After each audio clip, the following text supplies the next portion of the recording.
So for the 2025 bow season, I was really hoping to get a new bow hunting rig.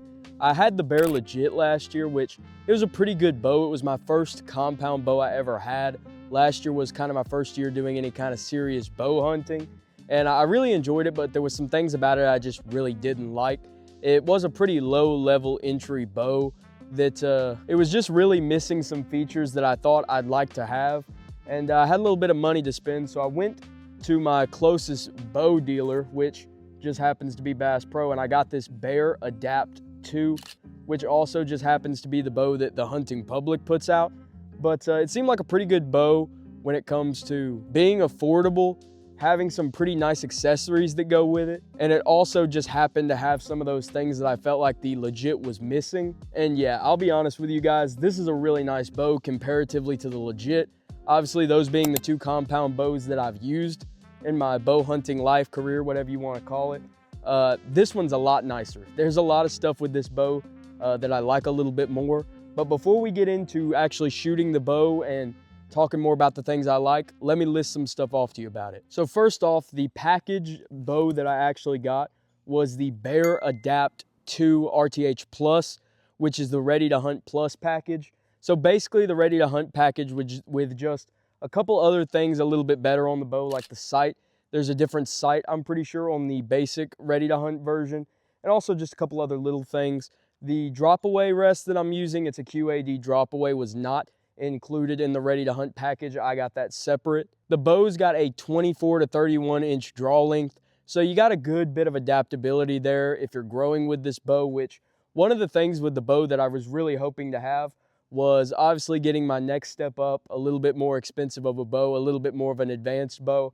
I was hoping to get something that I could grow with as an archer, even as a probably lower intermediate archer, which is what I'd probably classify myself as.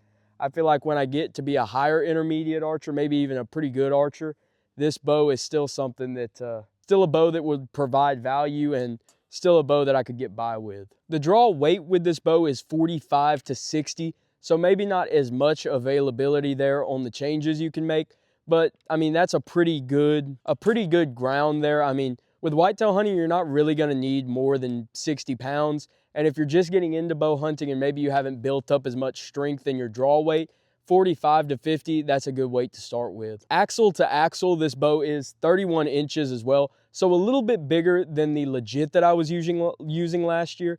It shoots up to 320 feet per second.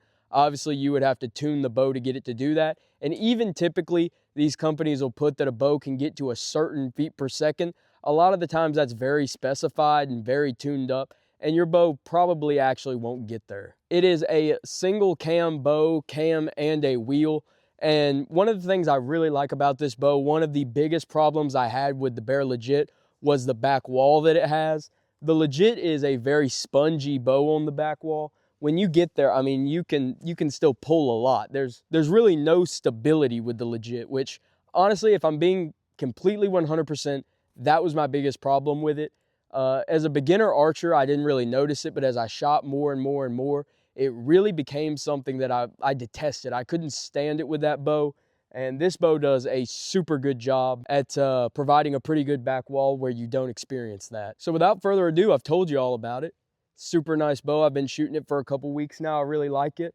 Put a camera out on the range here and we'll get to shooting. Okay, so we're at 20 yards. I always know we're at 20 yards because that tree right there is exactly 20 yards. I kind of measured myself out a little makeshift bow range here, but we're gonna put a little group down there with 4 arrows, 2 and 2. I'm gonna put 2 on the left side, 2 on the right side. We'll just see what we can do here. My goal is always to hit the white circles with every arrow, but as long as we can get somewhere within like an inch of them, I'm pretty happy with that.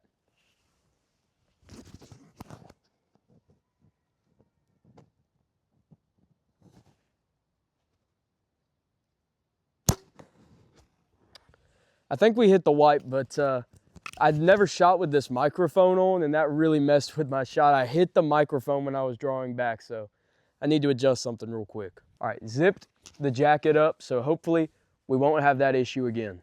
And that's definitely something to be mindful of. Typically I'm shooting in like t-shirts and stuff, but I guess when you actually put on hunting gear, you probably should practice a couple times with that too, just to make sure you're not clipping or hitting anything. Because if I was in the deer woods and that happened, that would not have been a good thing.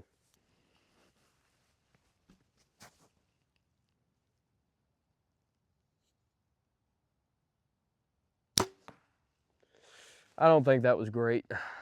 So I think they both hit the very top of the white, which is pretty good. I think we're shooting a tad bit high, which just with vertical pins, I always like to put the pin right on what I'm shooting.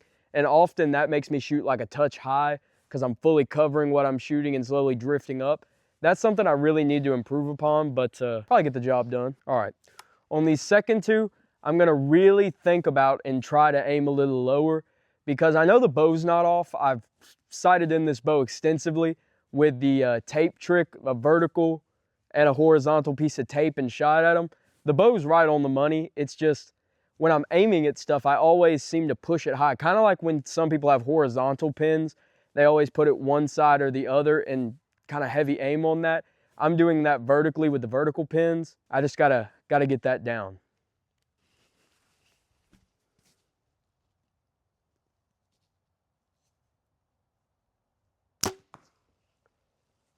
Okay, that went a little low. I probably put it there more intentionally than I meant to, but at least we got something working here. Also, a little bit important to note, might be a little rusty. It's been muzzleloader and rifle season for the last couple months, well, the last month, and that's led to me probably not shooting as much as I should. So a little bit of rust, but hopefully we can still do decent. I'm really trying to get my form down, keep the elbow a little higher, just do the things the Cam Haynes and all them kind of guys tell you to do. But yeah, hopefully we can put some nice groups together.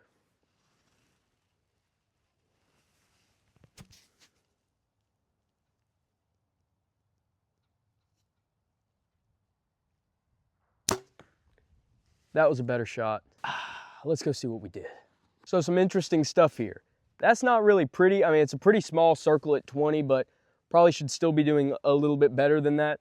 But got to get it down a little more. And these were the second groups that I shot, or the second group that I shot. I was intentionally trying to go low. Still went a little high on this one, but that one we got to drop right where it needed to, just about. I mean, a little too much, but hopefully we can find a happy middle ground between the over-correcting and under-correcting. Okay, same thing here. Let's just try to put two nice little groups together. A little to the right. Also, if you're wondering, the bow is maxed out weight-wise.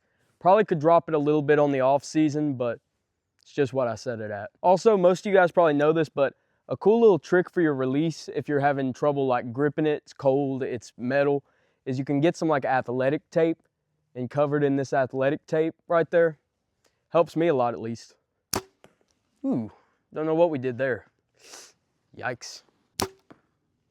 Okay, to the right again. Okay. So interesting thing there. Let me make a couple excuses. I've never worn this much gear when shooting, this jacket, all this stuff. I think I'm applying too much side pressure to the string when I'm shooting maybe, because all of those shots were perfect vertically, but the windage, the horizontal part of it, they all went right. And they all went about the same amount right. I really don't feel like I was shooting right, but I mean, I must have had to been. So I'm pretty sure you guys can see with the GoPro down there what kind of shots I made. So I didn't feel the need to take the whole camera down there, but not really the best there. They all grouped pretty well. They were all about an inch to the right. I really thought the bow was sighted in good, but I don't know, that's a heck of a coincidence. I must have been applying like side pressure to the arrow or something. Something had to happen there because just an interesting way to miss. Okay, well that's not good. That, my rubber string that connects to my peep sight just came off. Well, I'm sure this is a simple fix, but every time I go to draw my bow now, my peep is sideways. The tubing that connects the peep to straighten it out broke. Sure, that's a simple fix, but not gonna be able to do it here on the range, I don't think, so well, I guess that's it.